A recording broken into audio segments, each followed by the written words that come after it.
Quando você era criança, você ouviu que a cegonha é que fazia os bebês, não é? As cegonhas é que traziam os bebês. Você ouviu que o ovo da Páscoa era colocado pelo coelho e muitas vezes eu e você ficamos ali na nossa fase de criança, né, que foi muito boa, aliás, procurando ovos muitas das vezes, né? Eu lembro quando eu estava na creche, as tias, né, as cuidadoras lá na época, elas escondiam os ovos ali no parque, né, e a gente ficava procurando, né, acreditando que realmente foi o coelho da Páscoa que colocou aqueles ovos lá. Muitos de nós acreditavam em lobisomens, em bruxas, em homem do saco e outras lendas, né, e muitos contos que são sim interessantes quando nós somos crianças e que fazem parte do repertório infantil, né, da nossa infância. Porém, quando nós já estamos adultos, alguns discursos já não cabem mais no credo adulto, né? Você sabe que para existir um bebê precisa de haver uma cópula, né? Ou seja, uma relação sexual entre um homem e uma mulher. Você sabe, né, que não existe um coelho colocando um ovo da Páscoa, né? Que o ovo da Páscoa é feito por seres humanos. Você sabe que o que traz presentes no final do ano não é o Papai Noel, e sim os pais, muitas das vezes, que usam, né, de uma lenda, de uma ficção, para tornar aquele momento um pouco mais encantado para as crianças, porque faz parte da infância, né, a criança ser inocente e gostar, né, desse tipo de linguagem para que ela se sinta feliz ou que ela fique empolgada. Porém, quando você chega na fase adulta, se você chegar com esses conceitos infantilizados, você não vai caber dentro de uma sociedade e você vai ser ridicularizado se você ainda acreditar nesse tipo de coisa, porque a maturidade faz parte do desenvolvimento de qualquer ser humano. Porém, na conservação, na ecologia, muitas das vezes das espécies, nós temos tido um problema muito sério, que as pessoas não conseguem se desligar dessa ideia infantilizada de conservação e ainda querem acreditar em conceitos infantis, em conceitos irreais e em conceitos que, sendo colocado em prática, como tem sido colocado hoje na conservação, são danosos para a nossa conservação. Então, hoje nesse vídeo nós vamos tratar de um conceito muito utilizado na conservação, mas que tem trazido um prejuízo enorme para as populações de aves, tá? A qual tem sofrido com esse tipo de intervenção humana totalmente, né, desqualificada de técnica, tá? De técnico, quando eu falo conhecimento técnico, e, né, totalmente movidas aí por uma emoção infantilizada do que é conservação, do que é uma interação, né, ecológica entre espécies, tá? Então nós vamos estar falando hoje sobre soltura de pássaros apreendidos, tá? Então vamos lá. Teoricamente, né, a ideia que nós temos aí, né, quando a gente não tem um conhecimento de ecologia de espécies, por exemplo, quem não é biólogo, quem não tem uma formação realmente na área, ou muitas das vezes até quem tem, mas se nega a enxergar a verdade, porque está ainda, né, com uma ideia infantilizada, né, que é uma ideia, infelizmente, propagada e apoiada, né, tendo sempre uma validação das mídias, né, muitas das vezes dos meios de comunicação, porque é o público leigo, né, aquela grande parte da população que acaba assim ficando encantada com alguns tipos de comportamento, né, ou de informação, até porque eles não têm, né, eles preferem acreditar no mundo encantado, né, é como você ir, por exemplo, assistir um desenho, né? Você vai assistir um desenho lá no cinema, etc. E, né, e é interessante, né? O desenho é legal, que ela faz parte da nossa ideia, né? Às vezes, né, sem malícia do mundo. Porém, a gente precisa de trabalhar com a realidade, porque senão a gente comete absurdos, né? No desenho do Tom e Jerry, né? Ou muitas das vezes do Papalégua, ele pulava da montanha, explodiu dinamite e daqui a pouco ele estava vivo de novo. Mas nós sabemos que se você tiver um comportamento assim como esse, né? Nos dias de hoje, ou trazer para a realidade esse tipo de comportamento, você vai cometer diversos, né? Vamos dizer assim, CRME, tá? Vamos dizer assim, com relação a esses comportamentos, tá? Vamos lá, porque, né, existem aí palavras, né, que hoje em dia não podem ser usadas e para mim isso é realmente um absurdo, né? Um tipo de censura, censura estúpida, né?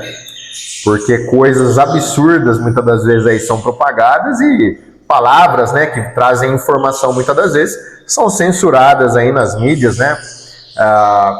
Por um viés ou por uma motivação totalmente fora de base, né? Eu acho totalmente sem base, tá? Para algumas coisas, mas é como funciona, né? Então vamos lá. Quando a gente traz para a realidade da ecologia a soltura de aves apreendidas, a gente tem que ver principalmente uma das coisas que acontece, tá? Quando você apreende, a maioria das aves apreendidas pelo tráfico, tá? Pelo tráfico de animais, bom, são de indivíduos machos. Por quê? Porque na grande parte, né, logicamente com as suas exceções, os indivíduos que são capturados, falando aqui especificadamente em aves canoras, são indivíduos machos. Por quê? Porque no tráfico não há interesse de se capturar aves fêmeas, já que elas não vocalizam, tá? Então, na maioria das vezes, quando há uma apreensão de aves ilegais, aves que não são, né, registradas, etc., você pode, 99% das vezes, tá? Você vai ver que são indivíduos machos que são apreendidos. Então, por exemplo, trinca-ferro, né? Você vai lá, às vezes tem uma apreensão de trinca-ferro, aí você tem lá, dependendo, né, se forem aves realmente, né, oriundas de caça, etc., olha que interessante, né? Eu comecei a falar, os passarinhos começaram a cantar aqui, estão até atrapalhando. Quer ver? Deixa eu estralar o dedo para ver se dá uma parada aqui, porque começa a falar, eles, né, conhecem que a gente está aqui no ambiente e ficam doidos. Então o que acontece? A maioria desses pássaros são machos, tá? E o que acontece quando você tira essas aves e você quer fazer uma reintrodução na natureza? Existe um problema muito sério de competição intraespecífica, que é dentro de indivíduos da mesma espécie. Você nunca vai ver a soltura numa comunidade, por exemplo, de leões, né? Onde você tem lá um leão que está ali com várias fêmeas. Você nunca vai ver um órgão sério de conservação ir lá e soltar 10 leões no território, 10 leões machos no território de um leão. Por quê? Porque automaticamente esse aumento de machos, né, você tiraria totalmente a chance daquele leão que já é o dominante ali, daquele leão que já está, né, adequado, né, àquela população que já sofreu as pressões daquele ambiente, já foi selecionado, né, geneticamente para ser o leão alfa daquele local. Você vai tirar todo esse equilíbrio ecológico existente naquela população. Esses leões vão se degladiar, vão matar uns aos outros e muitas das vezes matar fêmeas ou matar filhotes, tá? E essa população ela tende a se denegrir. Em vez de você aumentar, você vai denegrir e vai acabar destruindo essa população e aquele equilíbrio. Tá? Então, quando você faz apreensão, né, de aves, por exemplo, de comércio ilegal, nós sabemos que não existe estudo nenhum feito nas áreas onde são feitas solturas, tá? Essas aves são feitas, né, solturas à revelia, ou seja, muitas das vezes, né, os indivíduos são apreendidos, não há, né, um local para ficar com esses indivíduos, por exemplo, numa quarentena, né, ou para armazenar esses indivíduos para eles poderem ser realmente soltos em determinadas regiões onde vão ser feitos estudos, onde vão ser esperados, né, você conseguir fêmeas para que sejam feitos estudos. E esses indivíduos são soltos à revelia na natureza, tá? Então você tem algumas regiões, por exemplo, que você vai fazer soltura de trinca-ferro, como tem trabalhos muito interessantes, né? Inclusive feitos pela Unicamp, um trabalho muito legal, não me lembro agora, né, o nome do biólogo lá, do pesquisador que estava, mas eu tenho esse trabalho salvo, tá? Que mostra cientificamente aquilo, né, que a gente já comprova simplesmente lendo um livro de ecologia, né? Não precisa de ser nem um pouco, tá, desenvolvido intelectualmente para você ter uma noção de realidade, né?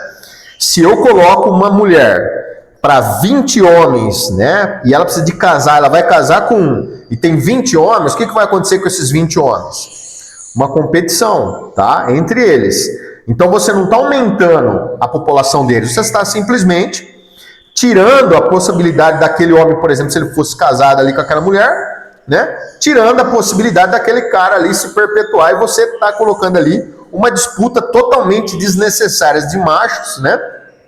Porque já tinha um indivíduo ali que já era o par daquela pessoa, tá? No reino animal a mesma coisa. Então você já tem casais, por exemplo, vou falar de trinca-ferro, que é uma ave, né, muito apreendida no tráfego legal, tá? É uma ave que ainda tem um comércio, infelizmente, muito grande, ilegal dessas espécies. E o que acontece?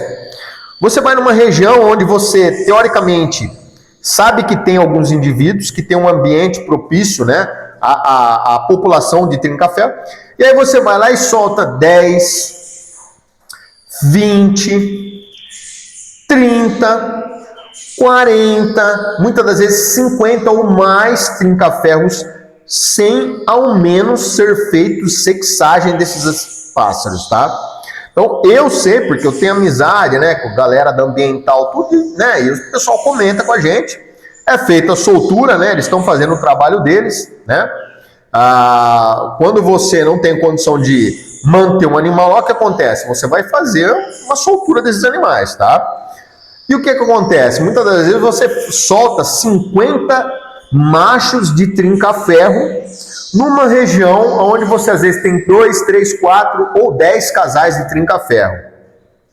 Esses 10 casais já são animais que estão ali, né? Já são aves que estão ali habituadas, que já estão selecionadas, né? Para aqueles que gostam do termo evolutivamente, né? Naquele ambiente, se desenvolveram se alimentando das plantas específicas daquela região, já resistentes, né, ao quadro climático daquela região, às doenças daquela população. E aí você traz pássaros sem exames, muitas das vezes parasitológicos, tá? Pássaros com vírus que estão muitas das vezes aí incubados, tá? Nessas aves que são aves capturadas em outras regiões, aves que são imunodeprimidas, tá? Ou seja, a ave está com uma baixa resistência, por quê? Porque veio oriunda já desse tráfico, tá?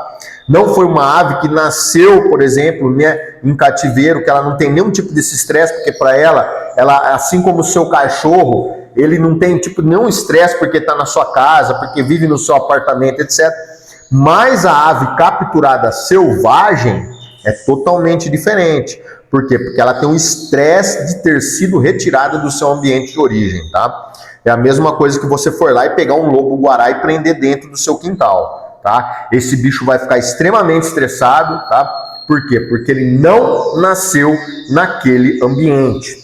Então, quando você pega essas aves, né, imunodeprimidas, muitas das vezes por causa do estresse, e você solta aves de regiões diferentes, tá? Você está, na verdade, fazendo uma crueldade animal, tá?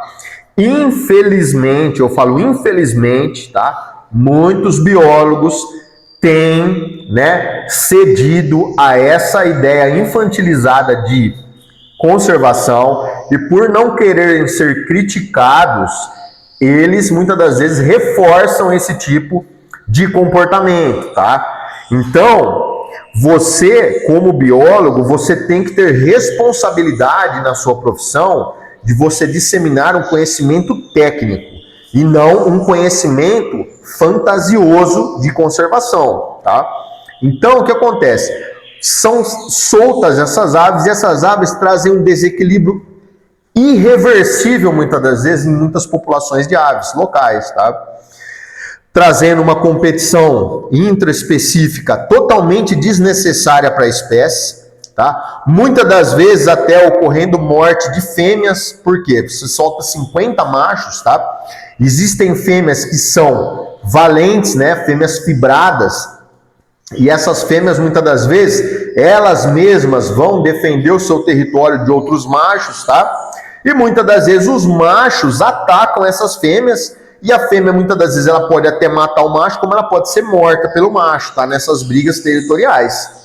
E aí você tinha, por exemplo, uma população com poucas fêmeas, e você coloca uma disputa, né, territorial por essas fêmeas muito grandes, você às vezes acaba até condenando aquelas próprias fêmeas à morte, tá? Mas isso não aparece nos relatórios, tá? Isso não aparece nos dados. Então, por isso é muito fácil você ludibriar, né, a informação para a população geral, tá? A população geral, o que ela quer? O que o povo gostava na época romana? Pão e circo. Então, eles querem diversão. Então, você junta lá um monte de galera com um monte de gaiola, aí, né, abre aquela portinha, sai um monte de passarinho voando, quebra as gaiolas, que coisa linda, que coisa maravilhosa. E todo mundo achando que está fazendo uma atividade extremamente benéfica, sem saber que estão sendo motivados por uma ignorância tremenda, tá? Estão fazendo a maior aberração ecológica, sendo incentivados como crianças, tá? Por pessoas irresponsáveis, que estão totalmente movidas por um credo infantilizado, tá? Totalmente infantilizado. Então, nós não podemos deixar, tá, que as coisas corram dessa forma, tá? Aves apreendidas não devem ser devolvidas para a natureza da forma que são devolvidas. Muitas nem deveriam ser devolvidas. Por quê? Porque nós não estamos atacando realmente a raiz do problema. A raiz do problema é o combate ao tráfego, tá? Não adianta você pegar depois que a ave já está na casa da pessoa, já está 5, 6, 10 anos em cativeiro e querer achar que vai fazer uma boa ação soltando essa ave que ela já está adaptada ao ambiente doméstico, ela já está adaptada à ração, tá? E você soltar num ambiente totalmente diferente de onde ela veio. Olha, pessoal, é tanta desinformação que chega a doer, tá? Assim, é grotesca essa desinformação dessa galera que faz isso daí, tá? Isso daí deveria, tá, ser criminalizado, esse tipo de soltura, tá? Porque é um absurdo realmente. Qualquer pessoa que lidar com aves, que tem um mínimo de entendimento técnico, tá? Um mínimo de vivência na área, tá? E eu falo assim, vivência na área, pessoal, tá? É pesquisa, tá bom? Não é a pessoa, por exemplo, ser um fotógrafo apenas de aves, tá? Não é apenas a pessoa ser, muitas das vezes, um bird watcher, tá? Que é uma coisa muito legal, mas que muitas das vezes está desatrelada de um conhecimento técnico, tá? Então, tirar fotos de aves é um prazer, tá? É um hobby maravilhoso. Eu acho super legal o trabalho que muita gente tem feito aí, tá? Hoje nós vemos aí as comunidades de birdwatcher crescendo muito. É um hobby delicioso, contribui sim, tá? Para a conservação in situ, tá? Mas não contribui para a conservação excito, tá? Por quê? Porque você não pode querer utilizar essa ideia, tá, de você fotografar, de é legal a ave solta, lógico, é legal a ave solta, é legal que elas sejam conservadas naquele ambiente, que ninguém vá lá para estar pegando essas aves, né, para estar predando, legal, tá, isso é super válido, tá bom? A gente precisa ter dois tipos de conservação, a in situ e a ex situ, tá? A in situ, você não tem controle nenhum sobre o ambiente. Você pode acontecer qualquer tipo de catástrofe e essas espécies podem sim ser extintas de uma hora para outra, tá? Então a gente não pode ser infantil pensando que só a conservação in situ é a resposta para a conservação. Não. Uma tem que andar junto com a outra. Você precisa de ter conservação in situ séria e conservação in situ exponencial, ou seja, extremamente forte, para que você tenha realmente banco genético, número de indivíduos que perpetualizem essas populações para as futuras gerações que nós vamos ter, tá? Então o que acontece? Aí são feitas essas solturas, né, à revelia. E aí a gente vê, né, que muitas das áreas onde são feitas solturas, você não vê mais no indivíduo, tá? Você vai lá depois de 6 meses, por exemplo, não existe um indivíduo daquela espécie naquele local, tá? Por quê?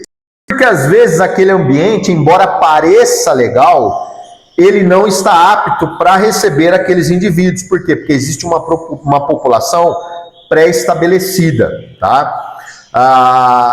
De indivíduos já naquela área. E aqueles indivíduos não vão aceitar esses outros indivíduos, tá?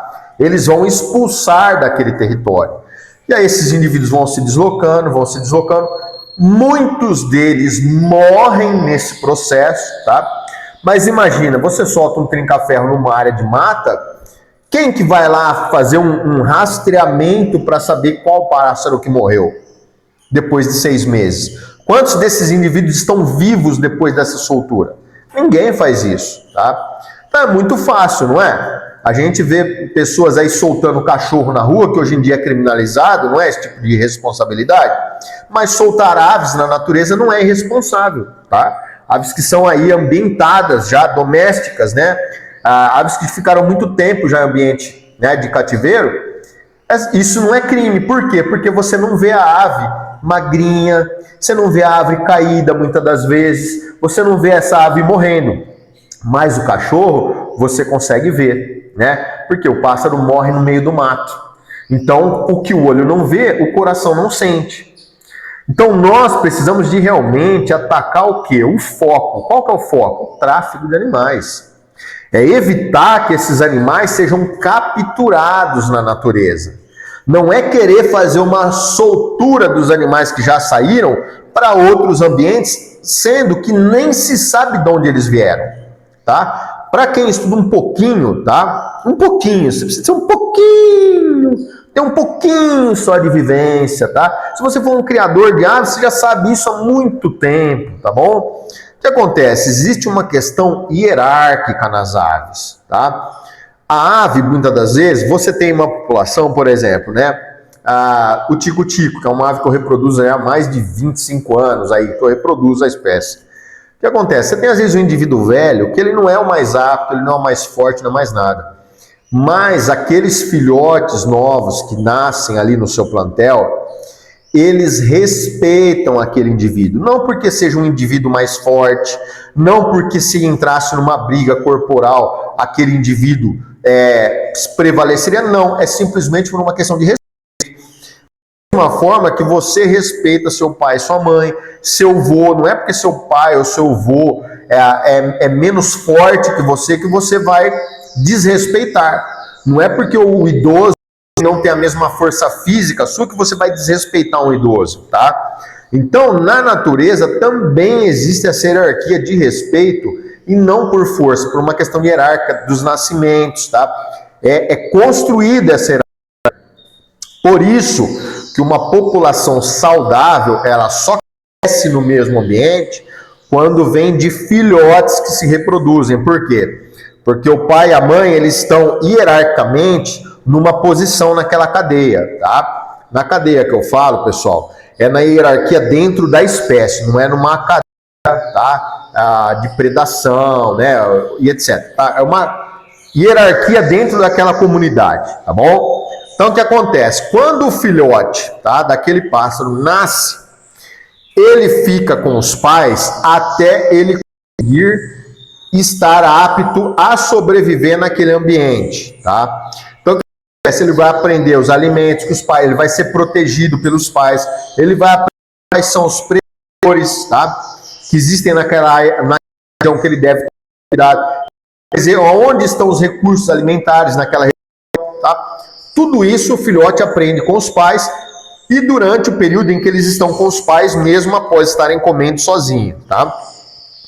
Quando você solta um bicho que não nasceu naquela população, a primeira coisa que acontece é ele ser atacado pelos indivíduos daquela população. Porque na natureza ninguém divide recurso, tá? O recurso ele só é dividido quando ele é maior o recurso do que, né, a quantidade de indivíduos que usam dele, tá bom? Então, enquanto a população não alcançou seu auge, você tem recursos disponíveis para todos eles ali, sem ter uma competição intraespecífica muito ferrenha, tá bom? Mas a partir do momento que a alimentação ela fica escassa, entra a competição por sobrevivência. E aí um pássaro pode atacar o outro e matar os indivíduos mais fracos, tá?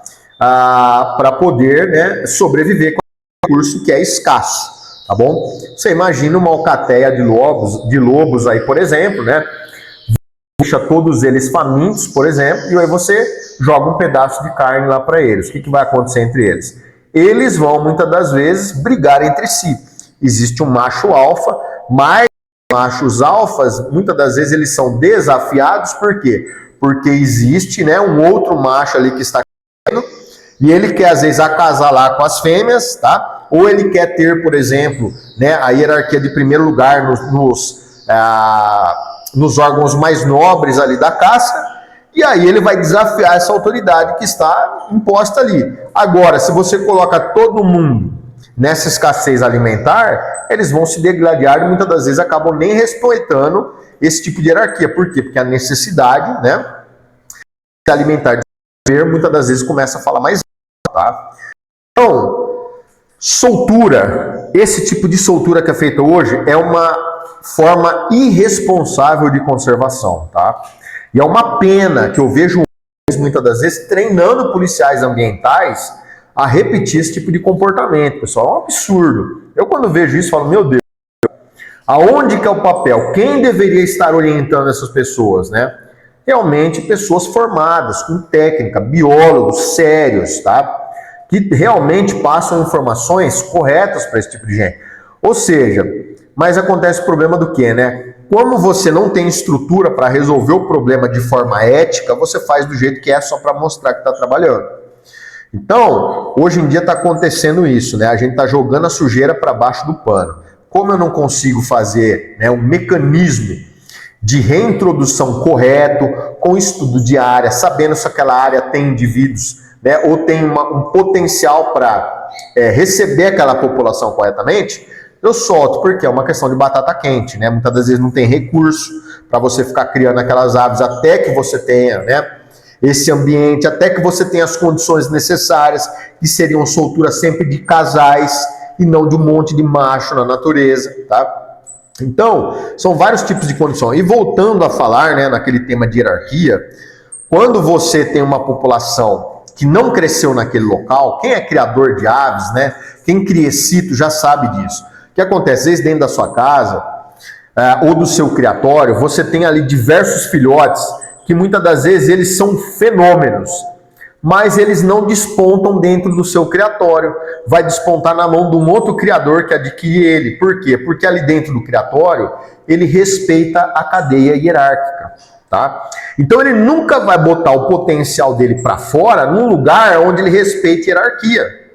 Tá? É a mesma coisa, por exemplo, quando você cresceu no ambiente que você era criança, né? Você era criança, dentro dos seus amigos ali do grupo, tinha uma hierarquia ali, não tinha? Então tinha aquele amigo que era, né, o amigo mais dominante, que, né, você tinha ali aquela hierarquia que é formada quando a gente é criança. Quando você sai daquele ambiente, né, que você vai para outros locais, você vai ter uma vivência diferente, aquela hierarquia é quebrada. Não é? Porém, mesmo depois de velho, muitas vezes, se você voltar para aquele ambiente de amigo, a tendência é que volte àquela hierarquia que tinha, né? Aquele respeito de hierarquia infantil que tinha antigamente. Por quê? Porque são coisas que são construídas na infância. Nas aves acontece muitas das vezes isso, tá? Então você tem esse controle de hierarquia. Quando você coloca aves que vêm de fora, que não tem não cresceram com essa hierarquia, etc., o que vai acontecer? Essas aves não respeitam a hierarquia do ambiente. Tá? Que elas vão chegar totalmente despreparadas. Então, se eles não sabem explorar os recursos daquele ambiente, muitos vão morrer ao longo de alguns dias, tá? Principalmente solturas feitas no inverno, que é uma crueldade, tá bom? Que é um período onde você tem aí uma restrição alimentar extremamente grande, onde muitos filhotes não conseguem sobreviver esse primeiro ano de vida, principalmente na temporada de inverno, tá? E aí acontece o quê? Essas aves entram num ambiente onde eles não respeitam a hierarquia. O que vai acontecer com eles? Eles vão se degladiar, tá? Então aqueles indivíduos mais velhos daquela população, que ainda são reprodutivos, mas já passaram do seu auge de força física, muitas das vezes vão ser mortos em batalhas por fêmeas, em disputa por fêmeas.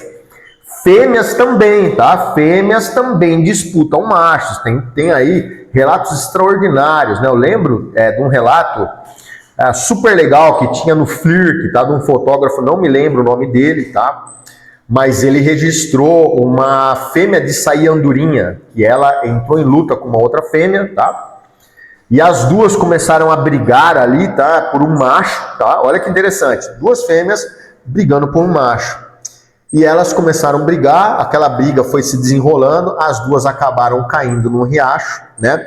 E elas continuaram brigando dentro da água, e no final da briga, a fêmea que ficou por baixo acabou morrendo afogada. E aí esse fotógrafo fez esse registro que, apesar de triste, ele é fantástico, aonde você vê a outra fêmea sendo levada morta já pela correnteza, porque ela morreu durante um conflito territorial. Por quê? Porque tinha pouco macho, ou aquele território não suportava mais de um casal, e aquela fêmea, não tendo um macho para ela foi disputar o recurso, que é o recurso que é o parceiro da outra. Isso daí acontece na natureza, tá? Então, soltar pássaros da forma que é feito hoje em dia é uma crueldade, tá? Deveria ser proibido. Eu acho um crime, tá? Esse tipo de soltura que é feito hoje em dia pelos órgãos ambientais, etc. Não que seja culpa deles, tá? Mas é culpa de uma filosofia e de uma ideia, de uma criação, uma ideologia de conservação totalmente desinformada tecnicamente. Tá? É feito totalmente na emoção. As pessoas projetam as frustrações dela pessoal, as revoltas pessoais dela com a vida, com injustiça, com vários tipos de coisa, e a pessoa vê ali, não, tem que estar solto, eu tenho que soltar. Não, tá solto, tá bom. Pô, então solta todos os cachorros, porque os cachorros também vivem presos nas casas. Os cachorros também vivem presos nos apartamentos. Os gatos também vivem presos nos apartamentos. Então vamos soltar todos os cachorros na rua. Eu não posso ver cachorro preso, não posso ver cachorro atrás de um portão. Vamos soltar todos os cachorros. Aí vai esse monte de cachorro na rua, o que acontece com os cachorros? Para quem conhece um pouquinho de canil, para quem conhece um pouquinho aí, de qualquer tipo de ONG aí de conservação, se você, colocar um cachorro de fora num canil, esses cachorros estiverem com fome, talvez muita gente não saiba disso, mas em alguns lugares os cachorros matam e devoram esse cachorro de fora. Muita gente não sabe disso, que muitos cachorros, às vezes, que estão nesses canis, muitas das vezes eles brigam ali no meio, eles morrem e são devorados pelos outros cachorros, eles desaparecem. É uma informação que muita gente não sabe, tá? Mas para você que ainda é aí emocionado, iludido, que vive no parquinho da infância, no mundo de Peter Pan, é isso que acontece às vezes, tá? Então, nós precisamos de parar com o discurso infantilizado de conservação, tá? É muito interessante para quem é leigo, tá? Quem é leigo, acreditar nessas coisas, olha, até tolero, mas agora, meio acadêmico, pessoas aí com titularidade defendendo esse tipo de manejo, isso é um absurdo, tá? Você está rasgando todo o conhecimento seu de ecologia que você tem, tá? É princípio básico de ecologia, tá? É ecologia de populações, coisa que você vai aprender lá na graduação, que você vai ver muito claramente essas interações se você estiver fazendo um mestrado, um doutorado, pós-doutorado. Isso é feijão com arroz da ecologia, tá? Então, ninguém melhor do que os biólogos, os ecólogos, para se posicionarem contra esse tipo de manejo, tá? Você nunca vai fazer benefício para uma população soltando uma quantidade desproporcional de indivíduos apenas de um sexo, tá? Naquele ambiente, Uma coisa é você soltar, por exemplo, né? Se você soltasse 10 fêmeas para 2 machos. Por quê? Porque a fêmea ela tem uma particularidade, muitas das vezes. Apesar de não ser o ideal, a fêmea ela tem sim capacidade de muitas vezes ninhar, tá? E você pode ter machos aí que simplesmente copulem com outras fêmeas naquele ambiente e elas às vezes até conseguem criar esses filhotes sozinhos, tá? Na natureza sem a presença de macho, coisa que eu já observei e que quem estuda ornitologia, né, o que está em campo, já também provavelmente já viu em campo isso, né? Casais que muitas das vezes ali tem aquela fêmea que está sozinha ou que não teve um macho, porém ela pronta, ela pede galo, o macho vai lá, copula com ela, muitas das vezes ela já construiu ninho, etc, ela bota, choca e às vezes cria os filhotes sozinhas, tá? Como a gente tem na criação in situ, várias fêmeas que fazem esse ciclo sozinha. Logicamente, na natureza um pouco mais complexo, tá? Porém, em casos pontuais, isso acontece também, tá bom? Então, pessoal, nós precisamos de tomar um posicionamento realmente com relação a essa crueldade que está fazendo com as nossas aves, tá? Disseminação de doenças, tá bom? Uma outra vez, pessoal, olha só que você vê os absurdos, né, cara? Mas infelizmente, né? Acontecem essas coisas e muitas das vezes as pessoas ficam caladas, né? Você não pode ficar calado vendo esses absurdos acontecer. A gente já viu, né? O pessoal soltar piton na natureza, tá? Achando que é sucuri, achando que é jiboia, soltar cobras, né? Serpentes exóticas na natureza, tá? Sendo que a piton ela pode se reproduzir, tá? Sem que haja macho e fêmea. Tá? Trazendo um total desequilíbrio ecológico na nossa natureza, na nossa população. Tá? Você pode ver, por exemplo, eu já vi, né? Já vi não, tá? Isso me relataram, né? A gente tem amizade aí com o pessoal, né, de parques aí, muitas das vezes. Soltura, por exemplo, de um casal de ara numa região onde não tem ara, tá? Irara, tá bom? Ou seja, a irara é um predador voraz, tá? Todos os membros, né, quase dessa família são predadores vorazes, extremamente ativos, extremamente adaptados à predação. E aí você solta um indivíduo desse num local onde não há, tá, a presença desses indivíduos. E aí eu lembro até hoje, né, que tem amigos nossos aí que são, né, trabalham nos parques estaduais, e ele veio me contar, falou, nossa, Alexandre, vieram aqui, né? E fizeram a soltura de um casal de irara que foi apreendido, soltaram aqui no parque, tá? Sendo que esse casal vai trazer um total desequilíbrio para as aves do local, para os répteis do local, para os mamíferos do local, tá? Mas as pessoas querem muitas das vezes apenas, né, tirar o problema da sua mão, né? Vamos soltar, solta no mato, ninguém viu e ó, vida que segue. Só que com isso vão acontecendo diversos tipos, tá, de desequilíbrios ecológicos das espécies que nós estamos vendo hoje, tá? Fato esse que nós vemos o javali, né, que está entrando aí nas populações brasileiras, né? Eu vejo o javali como uma bênção que não está sendo vista corretamente, porque ele só é praga, ele só traz prejuízo a partir do momento que você não explora isso, mas a partir do momento que você explora isso, né? E hoje em dia já tem aí projetos seríssimos, bem legais da Embrapa, né? Para você conseguir aí trabalhar com essa parte dos javalis, tá bom? Mas infelizmente não está sendo colocado em prática, tá? Essas ideias que já foram, né, colocadas aí pela Embrapa para você poder estar fazendo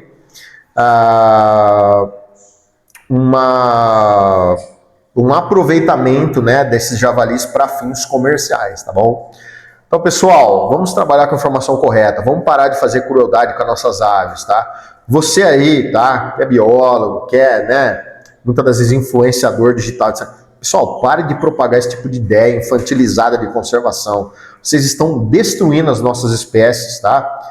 Com essa desinformação e com esse pão e circo que está sendo pregado sobre a ecologia das espécies aí, fechou?